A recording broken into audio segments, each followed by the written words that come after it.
The devil can make deals because it's his world to offer.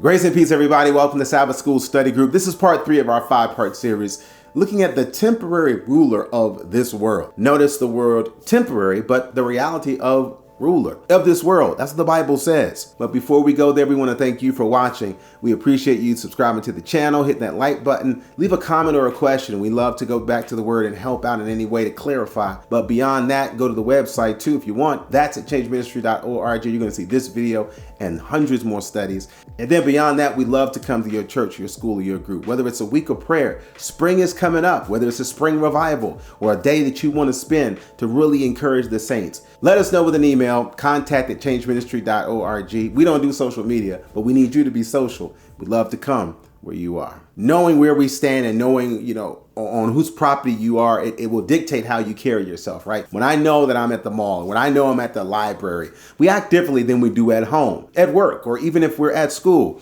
We're on foreign territory to some extent. Well, that's where we are even now on this earth. This is our Father's world. He's the creator, but remember, the enemy messes up whatever God has made up. And unfortunately, when Adam sinned, we turned over our ownership and allowed the enemy to lease out what God gave to us. In fact, in John 14, verse 30, Jesus himself says of Satan, "Hereafter I will not talk much with you, for the prince of this world cometh and hath nothing in me."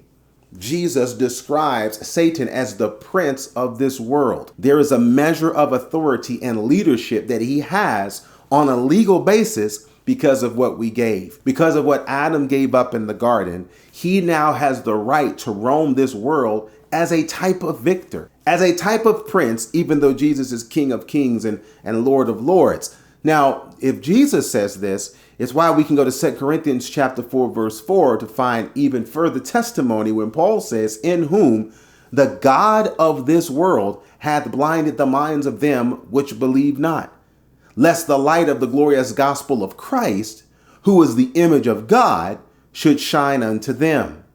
The God of this world. Now remember, Satan is a created, condemned, and confused angel.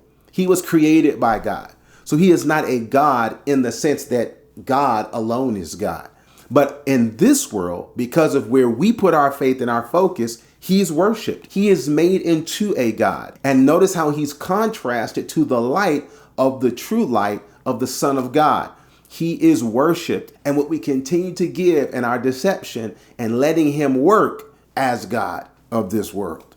When the devil says what he says here in Luke chapter 4, verse 6, it is the ultimate Faustian bargain, the ultimate deal with the devil. He's at the crossroads, so to speak. And he says to Jesus, the devil says to Jesus, "All this power will I give thee, and the glory of them, for that is delivered unto me, and to whomsoever I will, I give it."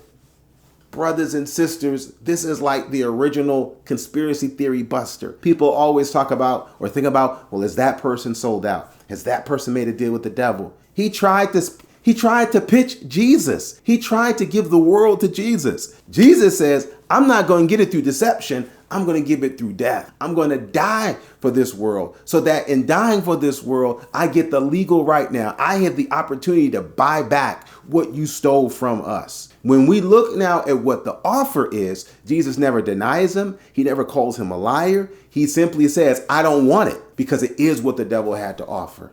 Yes, most of the people that we see who rise to the top in this world, and I'm talking about really rise to the top, on some level, they've sold out. They've sold their soul, whether it's for music, whether it's for money, whether it was power, whether it's for fame, whatever it is, it's the offer that God says the devil has the right to give. How much more tragic would it be for us to sell our soul for thousands of dollars, hundreds of dollars, to have power over one person, or even to have in our own mind, our own delusion of fame? We're not saying that we should sell our souls, but how tragic is it to sell our souls for pennies when God is willing to give us not the world, he's willing to give us heaven if we just say yes to Jesus.